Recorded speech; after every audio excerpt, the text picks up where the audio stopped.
गुरुर्ब्रह्मा गुरुर्विष्णु गुरुर्देवो महेश्वरा गुरुर्साक्षात् परब्रह्म तस्मै श्री गुरुवे नमः।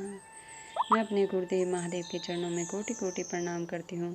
माँ भवानी के चरणों में कोटि कोटि प्रणाम करती हूँ। सभी देवी देवताओं के चरणों में कोटि कोटि प्रणाम करती हूँ। सभी गुरु भाई बहनों के चरणों में मेरा कोटि कोटि प्रणाम। आज हम सुनेंगे शिव पुराण के रुद्र संहिता द्वितीय खंड में से दक्ष के द्वारा महान यज्ञ का आयोजन, उसमें ब्रह्मा विष्णु देवताओं और ऋषियों का आगमन, दक्ष द्वारा सबका सत्कार, यज्ञ का आरंभ, दधीचि द्वारा भगवान शिव को बुलाने का अनुरोध और दक्ष के विरोध करने पर शिव भक्तों का वहां से निकल जाना। ब्रह्मा जी कहते हैं, नारद, एक समय दक्ष ने एक बहुत बड़े यज्ञ का आरंभ किया। उस यज्ञ की दीक्षा लेकर उन्होंने उस समय समस्त देव ऋषियों, महर्षियों तथा देवताओं को बुलाया। वे सभी उस यज्ञ में पधारे। अगस्त्य, कश्यप, अत्रि, वामदेव, भृगु, दधीचि, भगवान व्यास, भारद्वाज, गौतम, पैल, पाराशर, गर्ग, भार्गव, ककुस, सित, सुमंतु, तृक, कंक और वैशम्पायन ये तथा दूसरे बहुसंख्य मुनि अपने स्त्री पुत्रों को साथ ले मेरे पुत्र दक्ष के यज्ञ में हर्षपूर्वक सम्मिलित हुए थे। इनके सिवा समस्त देवगण, महान अभ्युदयशाली लोकपालगण और सभी उपदेवता अपनी उपकारक सैन्य शक्ति के साथ वहां पधारे थे। दक्ष ने प्रार्थना करके सदल बल मुझ विश्वष्टा ब्रह्मा को भी सतलोक से बुलवाया था। इसी तरह भांति भांति से सादर प्रार्थना करके वैकुंठ लोक से भगवान विष्णु भी उस यज्ञ में बुलाए गए थे। शिवद्रोही दुरात्मा दक्ष ने उन सब का बड़ा सत्कार किया। विश्वकर्मा ने अत्यंत दीप्तिमान, विशाल और बहुमूल्य दिव्य भवन बनवाए थे। दक्ष ने वही भवन समागत अतिथियों को ठहरने के लिए दिए। सभी लोग सम्मानित हो उन संपूर्ण भवनों में यथा योग्य स्थान पाकर ठहरे हुए थे। दक्ष का वह महायज्ञ उस समय कनखल नामक तीर्थ में हो रहा था। उसमें दक्ष ने भृगु आदि तपोधनों को ऋत्विज बनाया। संपूर्ण मरुद गणों के साथ स्वयं भगवान विष्णु उसके अधिष्ठाता थे। मैं वेद त्रय की विधि को दिखाने या बताने वाला ब्रह्मा बना था। इसी तरह संपूर्ण दिक्पाल अपने आयुधों और परिवारों के साथ द्वारपाल एवं रक्षक बने थे और सदा कौतूहल पैदा करते थे। स्वयं यज्ञ सुंदर रूप धारण करके दक्ष के उस यज्ञ मंडल में उपस्थित था।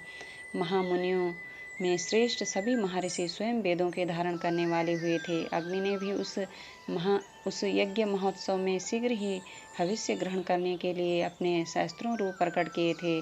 वहाँ 28,000 ऋतुज एक साथ हवन करते थे। 64,000 देव ऋषि उद्गाता थे। उद्धर्व एवं होता भी उतने ही थे।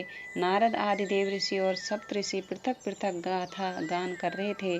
दक्ष ने अपने उस महायज्ञ में गंधर्वों, विद्याधरों, सिद्धों, 12 आदित्यों, उनके गणों, यज्ञों तथा नागपालों में विचरने वाले समस्त नागों का भी बहुत बड़ी संख्या में वर्ण किया था।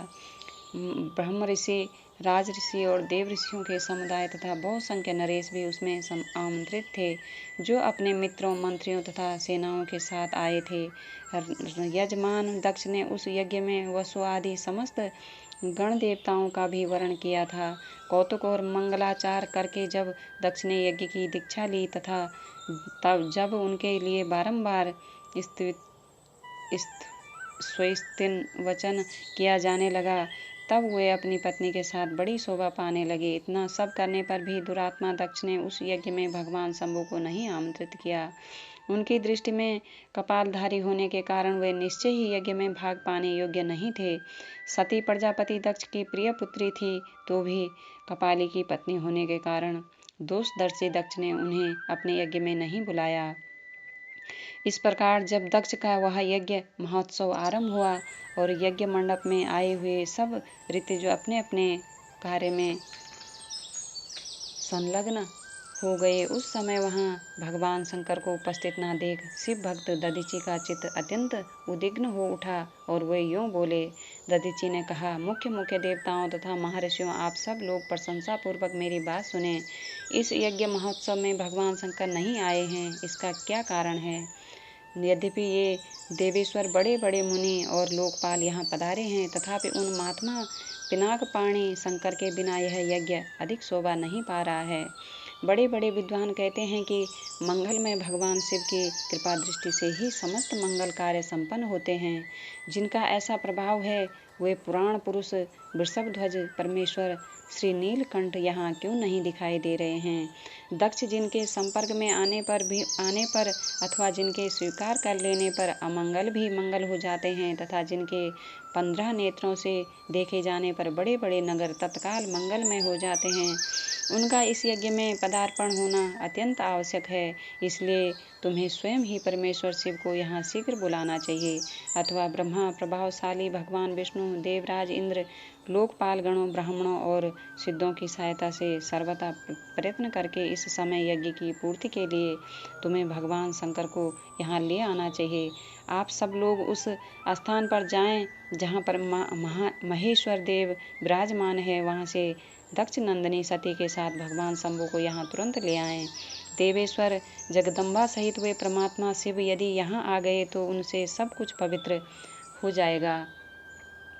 उनके स्मरण से, उनके नाम लेने से सारा कार्य पुण्यमय बन जाता है। अतः पूर्ण प्रयत्न करके भगवान वृषभध्वज को यहाँ ले आना चाहिए।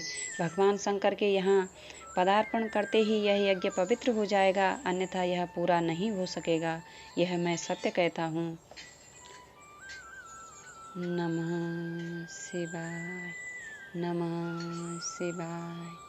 मैं अपने गुरुदेव महादेव के चरणों में कोटि कोटि प्रणाम करती हूँ। माँ भवानी के चरणों में कोटि कोटि प्रणाम करती हूँ। सभी गुरु भाई बहनों को मेरा कोटि कोटि प्रणाम। सभी का बहुत बहुत धन्यवाद।